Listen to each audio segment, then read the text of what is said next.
Y nos vamos directamente a la palabra del Señor.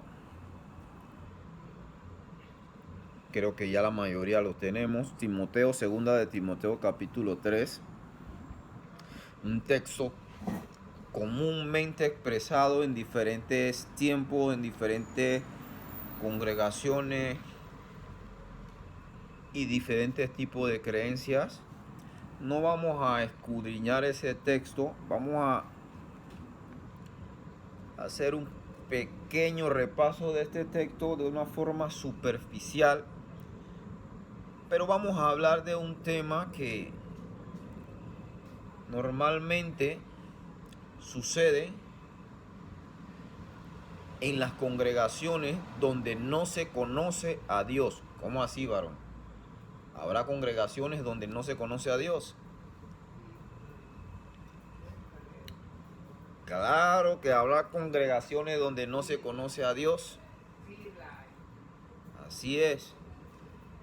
Y eso me lleva a acordarme, antes de leer el texto, de en 1978, un pastor ateo. Preste la atención a esto. Un pastor ateo. En su biografía antes de morir, él escribió ser ateo, pero era pastor. Se llamaba Jin Young. Ya han escuchado de ellos quizás. Ese pastor ateo en su principio decidió abrir una secta, una iglesia que se convirtió en una secta. Tenía más de 1000 seguidores y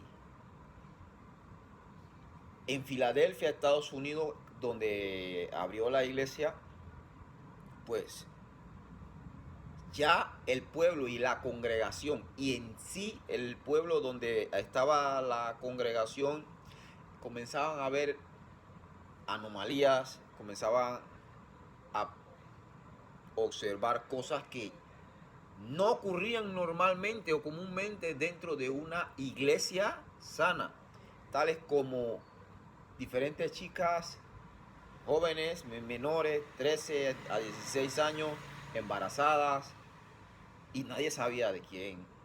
No había una acusación formal ante las autoridades de ningún tipo de violación. Personas dentro de esa congregación renunciaban masivamente a sus trabajos para dedicarse al servicio de la congregación. Y se estaban dando diferentes tipos de anomalías dentro de la congregación. Tanto así que eso llegó a oídos de las autoridades locales y las autoridades abrieron una investigación acerca de qué estaba pasando dentro de esa congregación. Y cuando este pastor percibió que iba a empezar a ser investigado y perseguido, decidió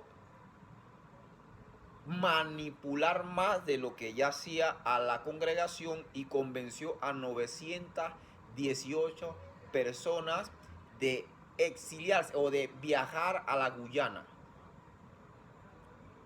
convenciéndolos que allí iban a encontrarse con Dios de mejor forma, que allá ellos iban a tener, a crear su propio paraíso en la tierra. Y estas personas, 918 personas, se fueron detrás de este pastor Jin Young. Cuando ellos, en medio de la Guyana francesa, este pastor se enteró que el gobierno de los Estados Unidos ya venía a atraparlo, envenenó con Kool-Aid y cianuro a 918 personas. Dentro de esas 918 personas habían 238 niños envenenados con cianuro por un líder religioso. Un líder religioso que en el momento en que iba a ser arrestado se dio un disparo en la sien y falleció. ¿Cómo llegamos a tanto? Y fíjese el término que usé. No dije cómo llegaron. Dije cómo llegamos. porque quizás nosotros no hacemos exactamente como hizo Kim Jong con su séquito, pero sí caemos en otro tipo de manipulaciones y nos sectarizamos. ¿Qué vendría siendo una secta? ¿O cuáles son las características de una secta? Una secta es toda aquella congregación en la que no es suficiente la palabra de Dios. Una de las características es la palabra de Dios más lo que dice el líder o algún libro. O tienen igual importancia la palabra del pastor, del líder, del predicador que las palabras de Dios. Esa es una de las características de una secta. La característica de una secta es, otra de las características de una secta es toda aquella congregación o cuerpo ministerial que no te permite, que no te permite escuchar ni asistir a otro tipo de congregación que no sea el suyo, manipulando de que acá es donde está la verdad y lo que escuches por allá no es verdad. Entonces le digo esto, ¿por qué? Porque el tema del que vamos a tocar hoy es precisamente la manipulación. Y no solamente la manipulación de las iglesias, también la manipulación a la que nosotros podemos llegar, tanto a caer como a hacer. Y vamos a arrancar con el texto el texto base de segunda de Timoteo capítulo 3 versículo 16. Segunda de Timoteo capítulo 3 versículo 16. Leo la palabra santa del Señor. Dice: toda la escritura es inspirada por Dios y útil para enseñar, para redarguir, para corregir, para instruir en justicia, a fin de que el hombre de Dios sea perfecto, enteramente preparado para toda buena obra. Escuche lo que dice: toda la escritura es inspirada por Dios. ¿A qué escritura se refiere? A este libro. A este libro. Pero allí mismo nos está enseñando la propia escritura, que la propia Biblia nos está enseñando, porque es su propio intérprete, para qué es útil la palabra, para qué es útil la escritura. Es inspirada y útil para enseñar, para redarguir. Ya yo creo que hablamos en estos días acerca de qué era redarguir. Redarguir es confrontarnos con la palabra, y para corregir, para instruir en justicia. Escuche eso: para instruir en justicia.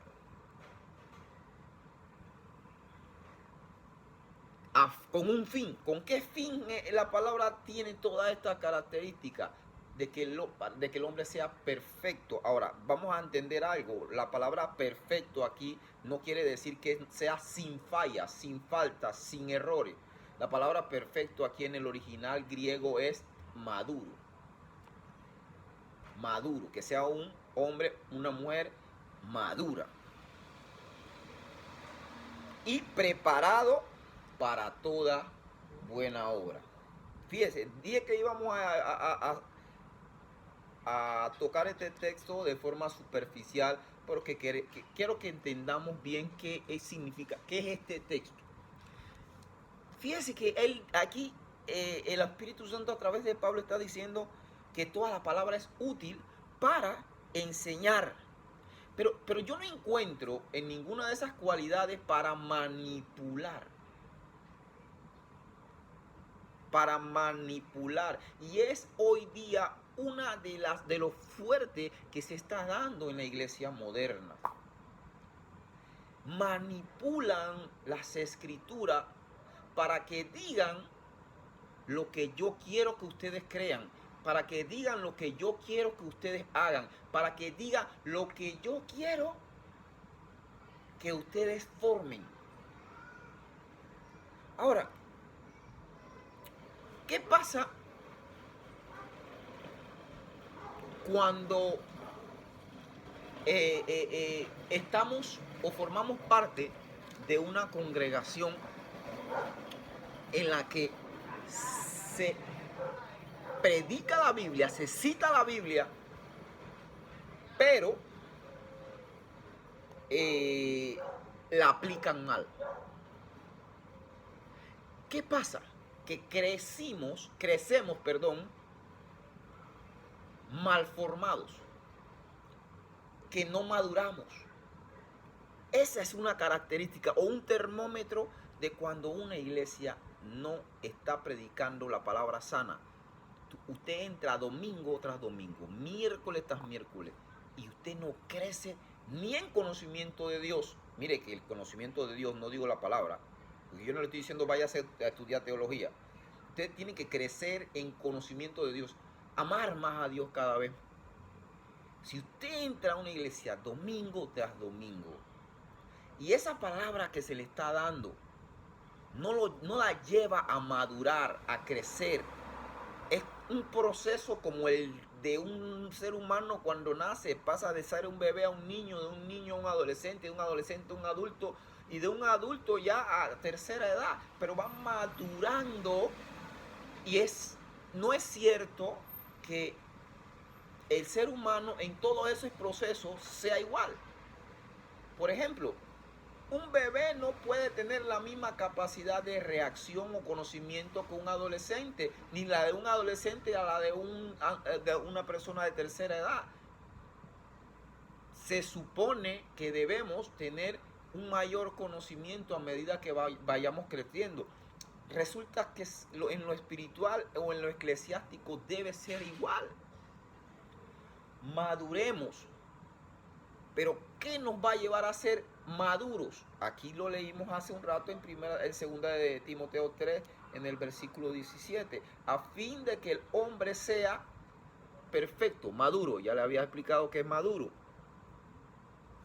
Y enteramente preparado para toda buena obra. Pero es la palabra de Dios la que nos va preparando. Es la que nos va ayudando a crecer, a madurar. Pero si usted entra y tiene 5, 10 años en la misma congregación y usted solo se sabe Juan 3:16, algo está pasando.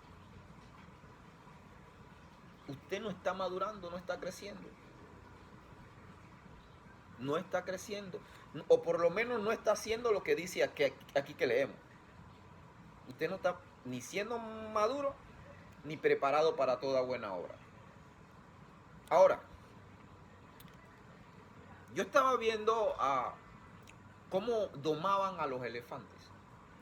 Los elefantes no son esos animales que se ven inofensivos como lo vemos en los circos, que son tranquilitos y nada más levantan la trompa y los ponen a hacer cosas. No, cuando los elefantes llegan de su hábitat, llegan cimarrones. Pero ¿cómo lo doman? Los encadenan con cadenas de hierro fuertes, de tal forma que con su fuerza, porque son muy fuertes, no rompan y no se puedan soltar, a tal punto de que cuando se cansan ya dejan de batallar, porque en su mente ya perciben que están atados y yo no me voy a poder mover porque estoy atado.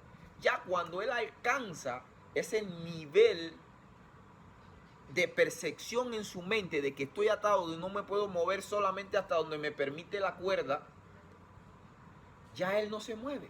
A tal punto de que usted ve que en un circo un semejante elefante enorme está atado con una soguita que si él hace la mínima fuerza la revienta.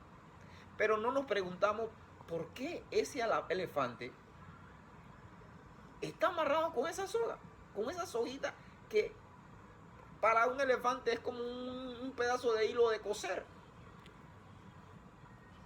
Y no se va o no se mueve. ¿Por qué? Porque ya está adiestrado.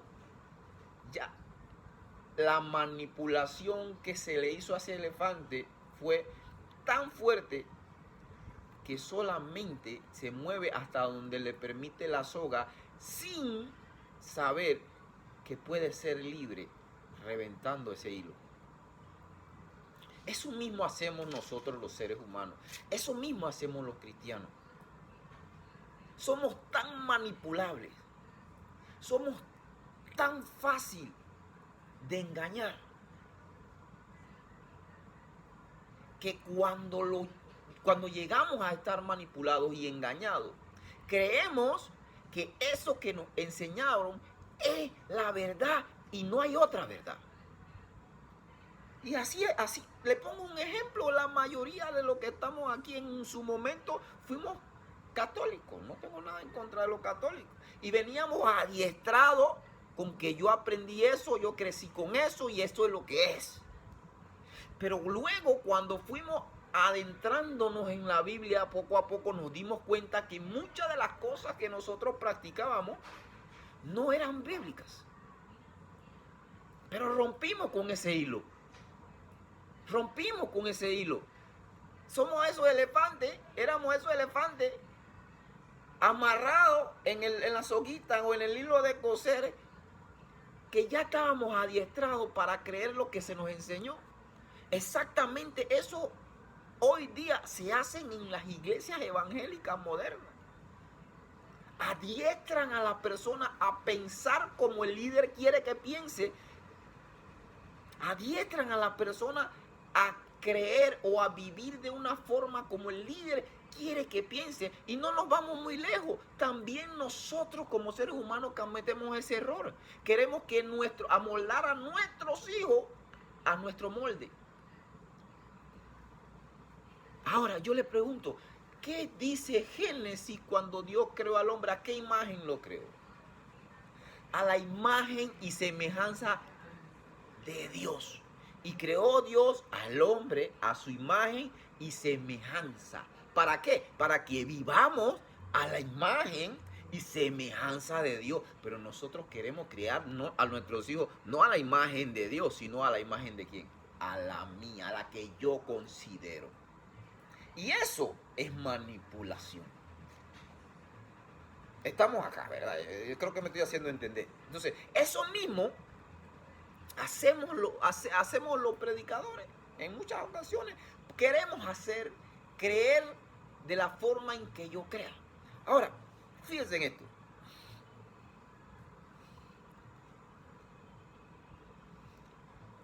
Yo no sé si usted ha notado que normalmente se usa esta frase o este texto bíblico mal utilizado, que se encuentra en 1 Samuel 24. No lo busquen, ya ustedes se lo saben.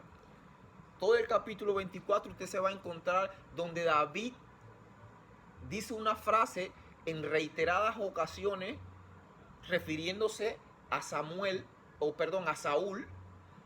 donde decía, no toquéis al ungido.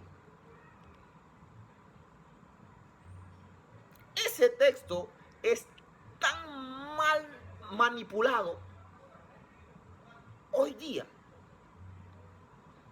que ya lo tienen como un escudo aquellos que utilizan mal la palabra para que no se le cuestione, para que no le investiguen que si lo que está diciendo es bíblico. Pero si nos vamos al contexto, leemos todo el capítulo 24 de 1 Samuel y el 25, nos vamos a dar cuenta que Saúl fue ungido un día por Dios, pero esa unción ya se le había ido. 1, 2. David, por respeto al que un día fue ungido, dijo, no lo voy a tocar. Pero si leemos la Biblia, en ese contexto habla de un no toquéis al ungido en el contexto de que lo iba a matar, eran físicamente. No era que David no podía cuestionar las decisiones de Saúl. De hecho, pasado fue cuestionando y confrontando las decisiones de Saúl, que fueron las que lo llevaron a salir huyendo de Saúl. Pero hoy día utilizan ese texto como un escudo y decir no me toque o no cuestionen lo que yo digo. Y eso es manipulación. Ahora, yo le pregunto a usted, ¿quién de esos predicadores que utilizan o mal utilizan esos textos es mayor o más utilizado o ha sido más utilizado que el apóstol Pablo? Ninguno. Si nos vamos a Hechos, capítulo 17 y versículos 10 y 11. Yo lo voy a leer rapidito. Hechos, capítulo 17, versículos 10 y 11. Mire lo que dice el doctor Lucas. Lucas fue el mismo escritor del Evangelio según San Lucas, fue quien escribió la carta de los Hechos de los Apóstoles. Dice el versículo 10 del capítulo 17. Inmediatamente los hermanos enviaron de noche a Pablo y a Silas hasta Berea. Escuche el nombre ese, recuerde el nombre, Berea, hasta Berea. Berea era un pueblo, una ciudad en Grecia. ¿Ok? Y ellos, habiendo llegado, entraron en la sinagoga de los judíos. Y estos eran más nobles que los que estaban en Tesalónica. A ver, una pausa acá. Aquí nobleza no se trata de la característica sutil de cómo tratar o cómo recibir. No, la frase eran más nobles se refieren a que eran más receptivos, más perceptivos. Recibían la palabra con mayor facilidad que los de Tesalónica, de donde venían Pablo y Silas. Entonces, estos eran más nobles que los que estaban en Tesalónica, pues recibieron la palabra con toda solicitud. Y escuche esto, escudriñando cada día las escrituras para ver si estas cosas eran así. A ver. Los de Berea, cuando Pablo y Silas les predicaban, ellos decían, no se tragaban todo lo que le decía Pablo. Espérate, yo voy a esperar. Ellos decían, a ver, Pablo, espera un momentito. Déjame ver para ver si lo que tú estás diciendo, coincide con lo que dice las escrituras. Ahora yo me pregunto, ¿por qué el escritor, el doctor Lucas de Hechos, no escribió y puso, oye, pero qué atrevidos eran los bereanos? ¿Cómo se atreven a cuestionar al apóstol Pablo? ¿Por qué no? ¿Por qué el escritor o el doctor Lucas no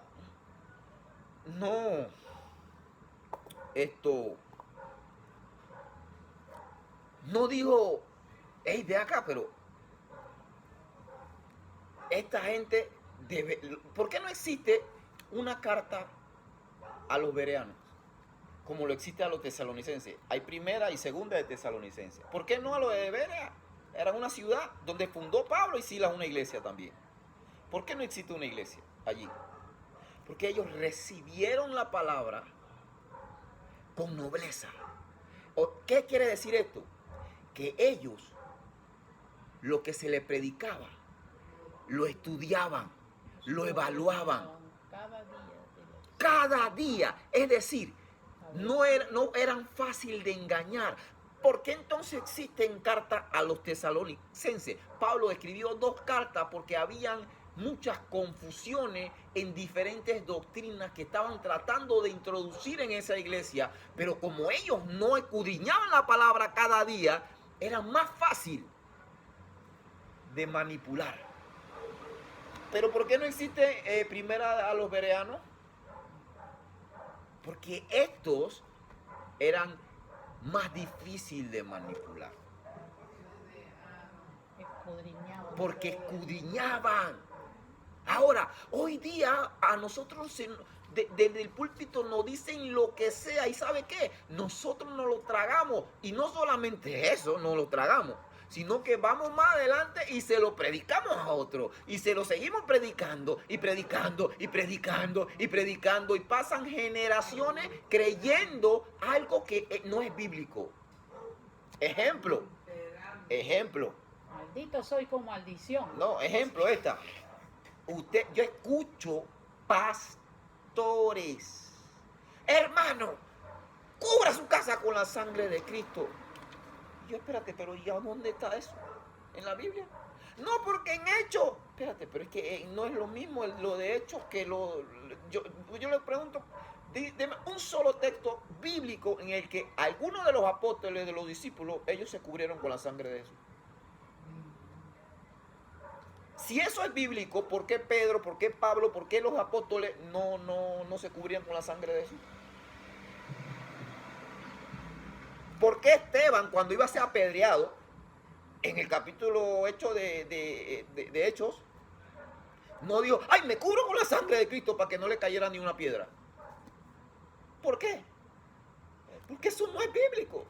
Pero lo hemos repetido desde 1928, que se fundó ese movimiento de la sangre de Cristo por una monja llamada la Catalina Aurelia. Y eso algún pastor lo escuchó y le pareció impresionante, bíblico, y lo trajo a una iglesia cristiana evangélica. Y hasta el sol de hoy, todas las iglesias, la mayoría, se cubren con la sangre de Cristo. Pero no estudiaron jamás. Porque lo escuchamos, pero no lo escudriñan.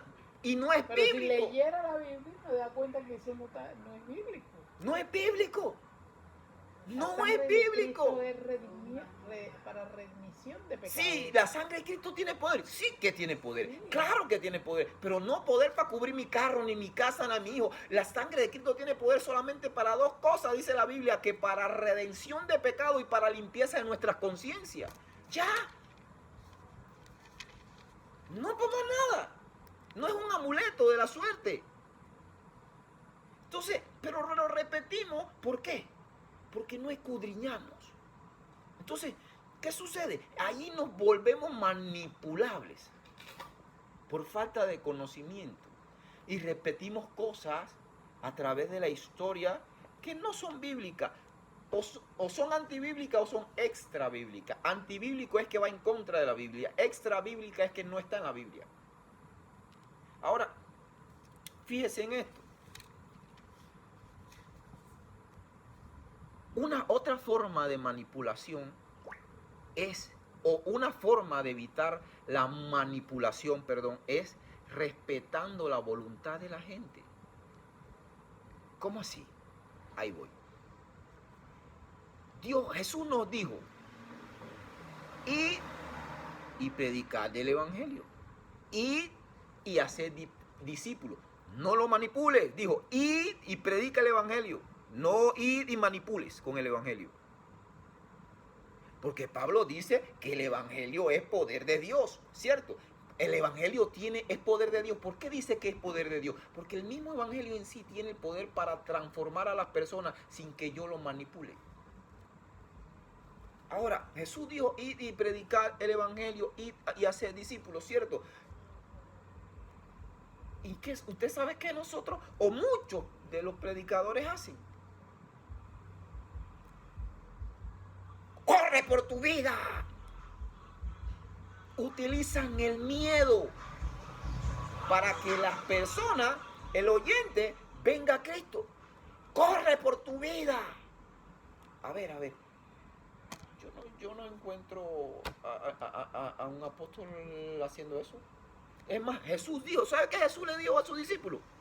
Si en alguna ciudad no lo recibieran, ¿qué dice? Sacude los pies y sal en paz de ahí. Espérate. Ahí dice, no, corre por tu vida.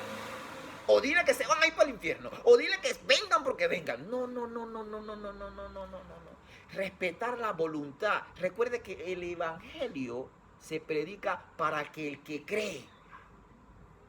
Yo no lo puedo obligar. Ahora, bien, vamos a hacer. Supongamos que lo forzamos. Y te cuentan, tienes 50 segundos, 49, 39, 38, y van. Ya la persona que está allá no viene a Cristo por convicción del Espíritu Santo ni de la palabra, sino porque, oye, me metiste en un tremendo terror que ya no me quedo de otra. Entonces, ¿qué sucede ahí? Supongamos que llegó, pasó adelante para que oraran por él y todo. ¿sabe qué va a pasar? Esa persona va a salir igualito que como entró. Porque esa persona no fue redarguida por la palabra, ni por el espíritu. Esa persona vino fue porque le influiste miedo. Entonces, ¿qué sucede? Esa persona sale de ahí igualita y vuelve a hacer lo que antes hacía, sin ningún temor. A diferencia de que cuando el espíritu te toma, la palabra te redarguye, tú te quebrantas, te arrepientes, ese quebrantamiento te lleva a arrepentirte y tú dices, yo no puedo volver a ser el mismo. Y sales diferente. ¿Qué pasa? Eso de que, ven a Cristo ahora, huye por tu vida, mira que esto, ve que... Pero eso es manipulación. No respetar la voluntad de la gente es manipulación. Jesús le dijo al joven rico, Padre, ¿qué puedo hacer para heredar la vida eterna? Él quería ser salvo. ¿Y qué le dijo? Los mandamientos sabe, sí, lo ha guardado de pequeño. Y entonces, vende todo lo que tiene. ¿Qué le dijo Jesús? ¿Qué le dijo él a Jesús? Se fue. ¿Y Jesús qué le dijo cuando se iba? ¡Ey, ven, corre por tu vida! Ven, corre. No, Jesús... Dice la Biblia que él se fue triste. Jesús no manipuló a nadie. Jesús no le dijo a los discípulos cuando lo llamó, sígueme, que te va para el infierno, o sígueme porque, ¿tú sabes qué? Tu matrimonio se va a resolver, o sígueme porque esa deuda Dios te la va a cancelar. Eso es manipulación, hermano. Jesús le dijo, sígueme, deja la red. Pero a sus discípulos, y ellos lo siguieron voluntariamente. Sin embargo, hubieron otros discípulos a lo que Jesús llamó a otro. Usted se va a recordar de este pasaje donde Jesús, al que llamó Jesús, le respondió, déjame ir a enterrar a mi padre y a mi madre. ¿Y qué Jesús le respondió? Deja que los muertos entierren a sus muertos. Deja que los muertos entierren a sus muertos. ¿Qué quiere decir eso? Hey, déjalos allá en su mundo a ellos, tú sígueme a mí. No, él dijo, no, yo voy acá. O sea, hubieron gente que rechazaron seguir a Jesús y Jesús no los manipuló. No hubo manipulación, pero hoy día vimos tanta manipulación en los púlpitos, en las iglesias, que es increíble que ver tanta iglesia llena de gente, pero asimismo tanta iglesia llena de gente con Biblia en la mano, pero viven en pecado tras pecado tras pecado. ¿Por qué? Porque no hubo redarguir de la palabra. No dejaron que la palabra redarguyera. Lo que hubo fue manipulación. O usted también me va a decir que no ha visto esto. Invitan a un predicador a la iglesia de nosotros y el predicador de repente recibe una palabra. Van de su pastor y le dice, Dios te dice así, vas a ser prosperado, que tú vas a ser apóstol, el profeta de las naciones, y Dios te va a ensanchar la iglesia, y Dios te va a dar, y te va a hacer, y te va a hacer. Espérate. ¿De verdad Dios dijo eso? ¿O tú estás tratando de adular a la persona que te invitó? Eso es manipulación. O usted va a una iglesia y en esa iglesia, después que terminan la predicación, pasen adelante y que vamos a orar, y el pastor, el predicador, el que sea, comienza, Dios te dice así, Dios te dice así, Dios te dice así, hay tantas profecías de todos los colores. Pero ¿por qué le dicen pura profecía? Dios te va a bendecir. El carro ese ya lo veo, es rojo. La cuenta se te va a disparar, te viene otro trabajo mejor. ¿Por qué le dicen puras cosas que los oídos quieren escuchar? ¿Por qué no le dice, ven acá, estás en pecado? Dios no te puede bendecir si sigues en ese pecado. Que era lo que hacían los profetas en el Antiguo Testamento. Redarguían a la gente. Es que era eso, la palabra redarguía. Hoy día la queremos manipular, utilizar. Ahora, mire, vamos a poner un ejemplo. Escuche esto. Toda persona que manipule la palabra puede citar texto bíblico, pueden citar textos bíblicos, pero aplicarlo mal. toda persona que aplique texto bíblico, que cite texto bíblico y lo aplique mal, es una de estas dos cosas. O es por ignorancia o es por espíritu de anticristo. Ya va. Yo no he visto en la Biblia, a ningún predicador o a nadie que haya citado textos bíblicos o citado la palabra de Dios y la haya aplicado o interpretado mal. Solamente a uno solo. En 2 ocasiones aparece en la Biblia que alguien citó la palabra mal, la interpretó mal. En 2 ocasiones. Y fue la misma persona. ¿Sabe quién fue? Satanás. ¿Cuándo? Con que Dios te dijo a ti que si comía del árbol morirás. Dios ya le había dado la palabra a Adán. De todo árbol del huerto podrás comer, mas del árbol del bien y del mal no comas, porque ciertamente morirás. ¿Y qué se dijo Satanás? Con que Dios te dijo que si comes de la... No morirás. Le citó las mismas palabras que Dios le había dado a Adán. Se las citó, pero la aplicó como mal.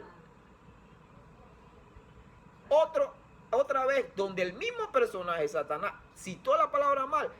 Mateo 4, Lucas 4, la tentación en el desierto. Y le citó el Salmo 91. Le dijo, si tú eres hijo de Dios, tírate. A sus ángeles le citó el Salmo 91.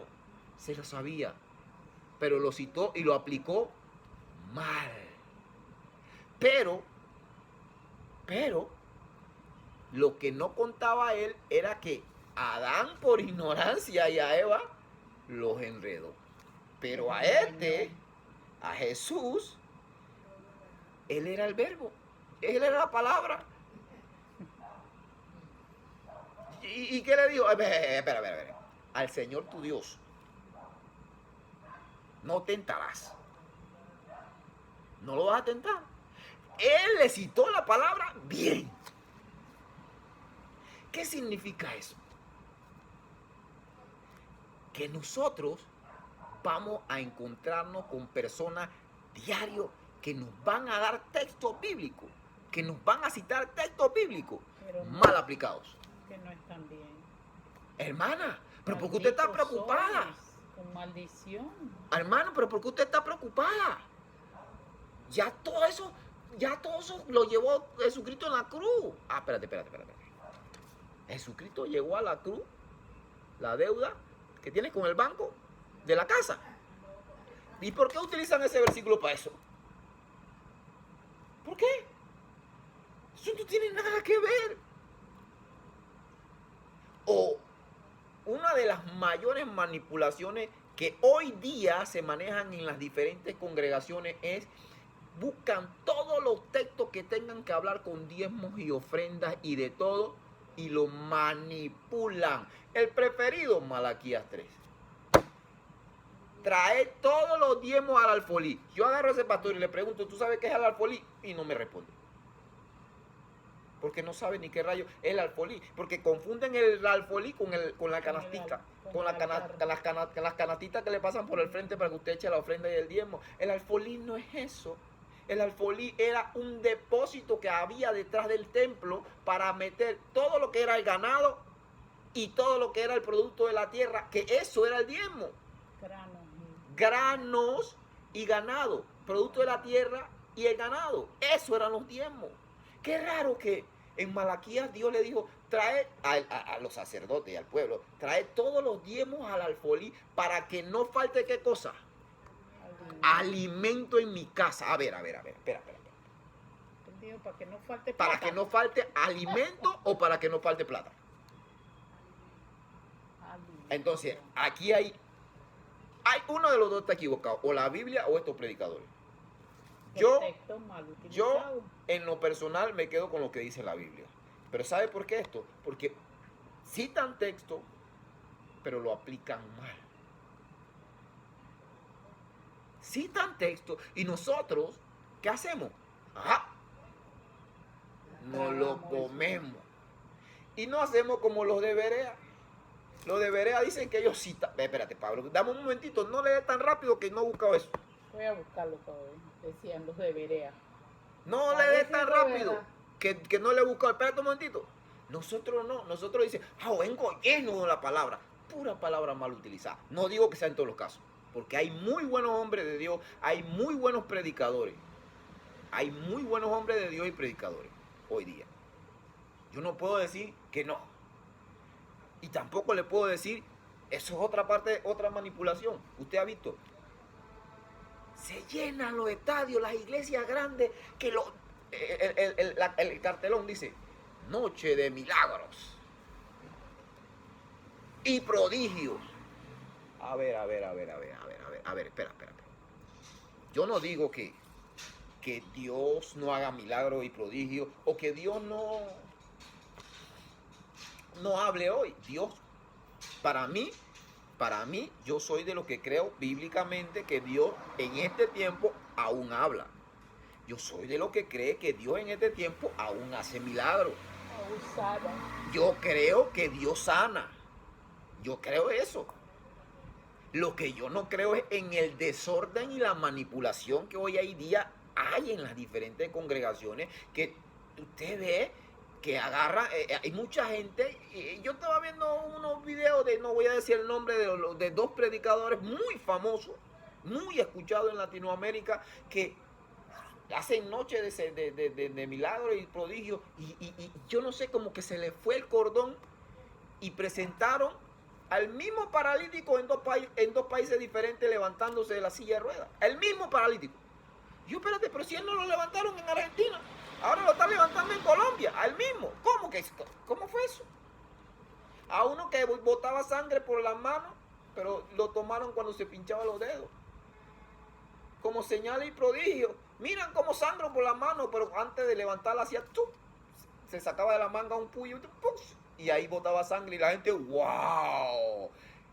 A ver, yo quiero que vayamos a Primera de Juan capítulo 4. Sí. Yo quiero que vayamos a Primera de Juan capítulo 4. Mire, ¿qué dice Primera de Juan capítulo 4? Ya lo tenemos.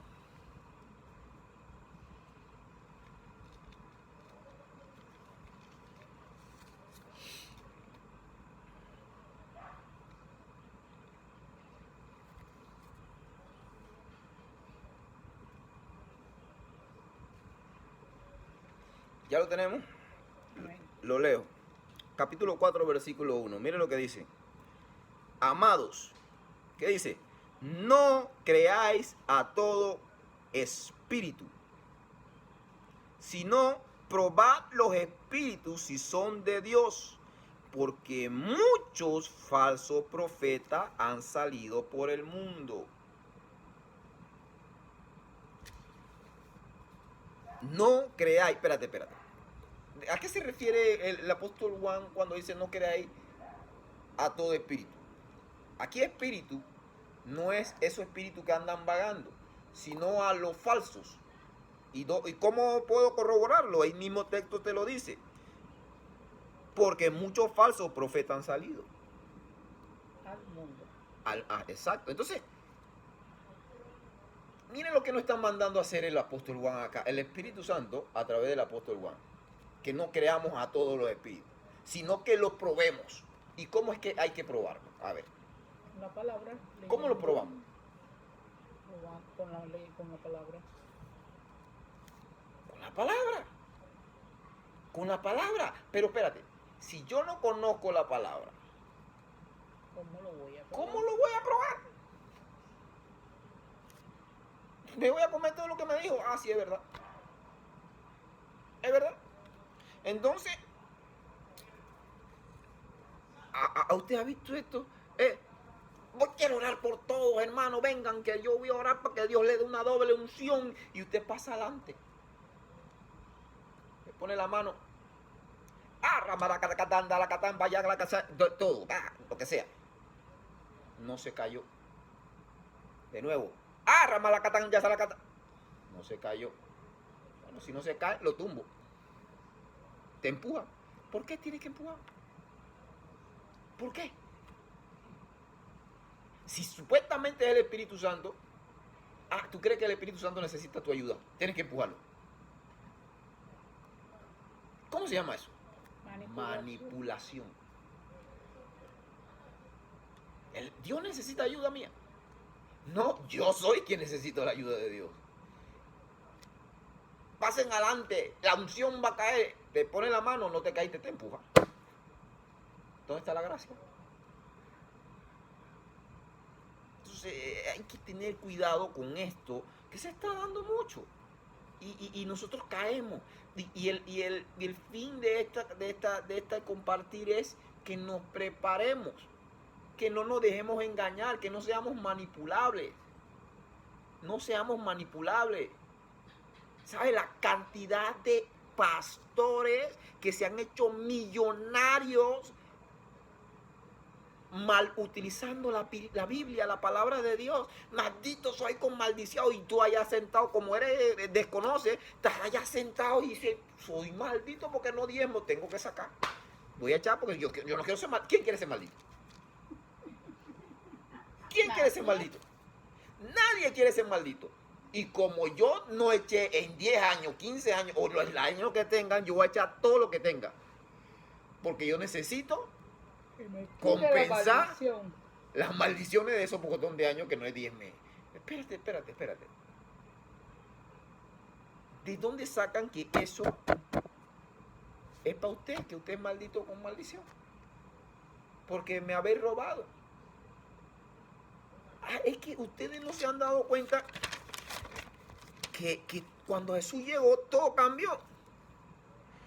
En Segunda de Corintios capítulo 9, versículo 7. Yo lo voy a buscar rapidito. Mira, Segunda de Corintios capítulo 9, versículo 7. Mire lo que dice capítulo 9 de Segunda de Corintios, el versículo 7. Mira.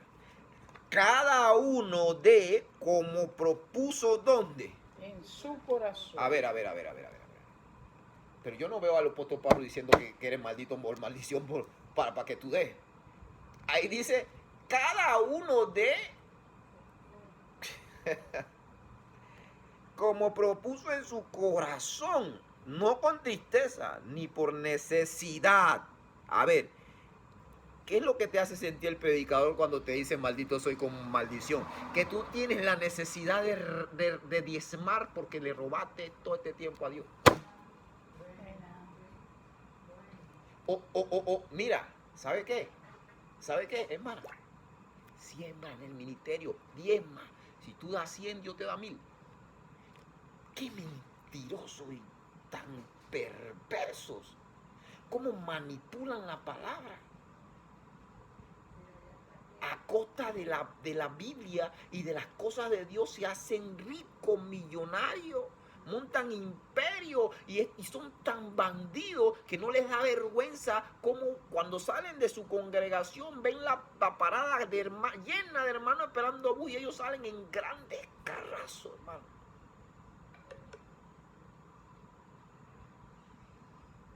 Ve, yo no estoy con esto diciéndole que es malo que tenga un buen carro. Lo que es malo es cómo tú conseguiste ese buen carro. A costilla de la necesidad o la ignorancia de los demás. Entonces, por eso hoy día en las iglesias no se predican la sana doctrina o no se enseña la Biblia como debe ser. ¿Por qué? Porque no me conviene a mí como pastor que usted conozca la Escritura, porque si no, usted no va a se me acaba mi negocio. Pero no es culpable solo el pastor, es culpable todo aquel que llega. Si usted me dice que tiene 3 meses, ok, yo le puedo tomar en cuenta que no conoce, pero ya tiene 5 años y todavía está del mismo tamaño, está igualito, no, ya entonces usted es responsable de eso. Usted es responsable de que lo manipulen, usted es responsable de que le malversen la Biblia, la palabra, y usted se coma un poquito de mentira con un versículo disfrazado. Le dan una cucharada, una dosis de mentira con un versículo. Como hizo Satanás, de darle el versículo, pero alterado. Ay, y entonces,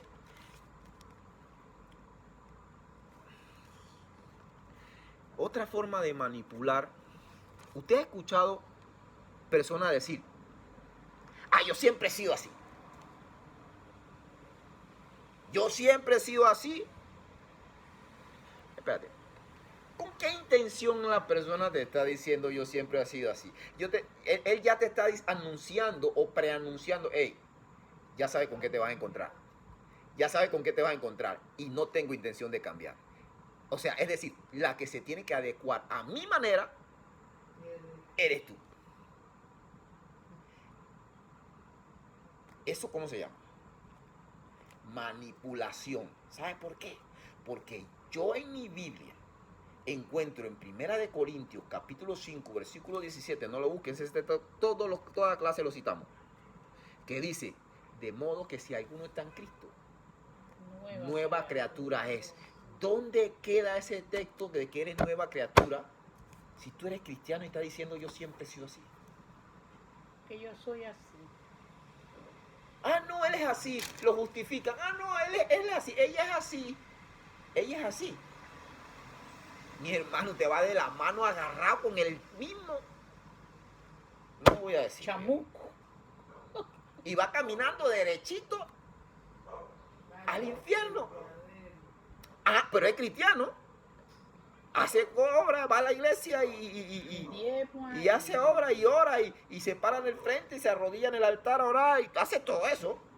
Pero yo soy así. Siempre he sido así. A ver, ¿cómo se llama eso? ¿Qué es eso? Manipulación. Como también es manipulación hablarle de la palabra o hablarle a alguien, evangelizarlo y prácticamente obligarlo a que siga a Jesús. Eso también es manipulación. Dios nos dijo, predica el evangelio. Yo no puedo hacer el trabajo del Espíritu Santo. El Espíritu Santo es el que redarguye con su palabra. Yo no te puedo convencer. El que te va a convencer a ti de pecado, de justicia y de juicio, ¿quién es? El Espíritu Santo. Usted predique. Y ya. Si la reciben, bien. Y si no la reciben, también. Ya no te toca a ti hacer más nada. Usted cumplió predicando. Ya lo demás que hagas de ahí en adelante es manipulación. Mejor voy a acabar ya porque estos temas son un poquito incómodos y duelen porque a veces nos tocan ídolos. Y a nadie le gusta que le toquen ídolos. No nos gusta. A mí no me gusta que... Es que, escúcheme, por naturaleza al hombre cuando le predican verdad, se incomoda. A mí no me gusta que me digan la verdad, pero es la que necesito. Es la que necesito. Pero con esta frase termino. Escuche esto. Todo aquel que se incomoda con la verdad es porque vive en mentira. Y puede estar en la iglesia viviendo en mentira. Puede estar arrodillado orando toda la madrugada y viviendo en mentira. Puede orar bien, leer la Biblia bien, predicar bien, pero vivir mal. Y esta frasecita que me la regaló Dios a través de un predicador, escucha esta, nadie puede amar bien al que conoce mal. Se la voy a repetir y se la voy a explicar. Nadie puede amar bien al que conoce mal. Supongamos, yo puedo amar bien a la hermana acá sin conocerla bien. Si yo no conozco lo que realmente ella es, yo solamente voy a amarla por lo que la conozco. Y normalmente es mal. Porque nosotros a veces solamente nos llevamos las impresiones que nos venden la persona o lo que vemos de la persona superficial, pero no conocemos el interior o no conocemos la intimidad de la persona. Entonces es idéntico, pasa con Dios. Nosotros no conocemos a Dios, lo amamos tal como lo conocemos. ¿Y cómo lo conocemos? A través de su palabra. Y como no conozco la palabra, lo conozco mal. Ah, no, pero ¿cómo usted dice que lo conoce mal, varón? Ah, espérate un momentito. ¿Lo conoces bien? Ah, bueno, yo te voy a preguntar a ti algo. Jesús dijo, el apóstol Juan dijo, en Primera de Juan,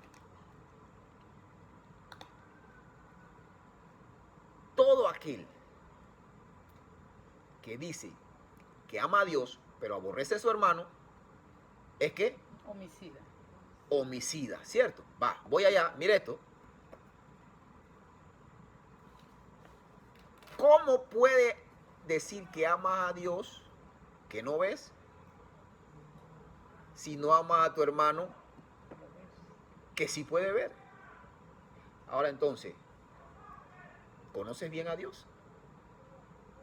Porque si tú conoces bien a Dios, hasta el hermano insoportable tienes que amarlo. ¿No lo amas? ¿No amas al insoportable? ¿No amas al insoportable? Entonces no conoce a Dios. El que no ama no ha conocido a Dios.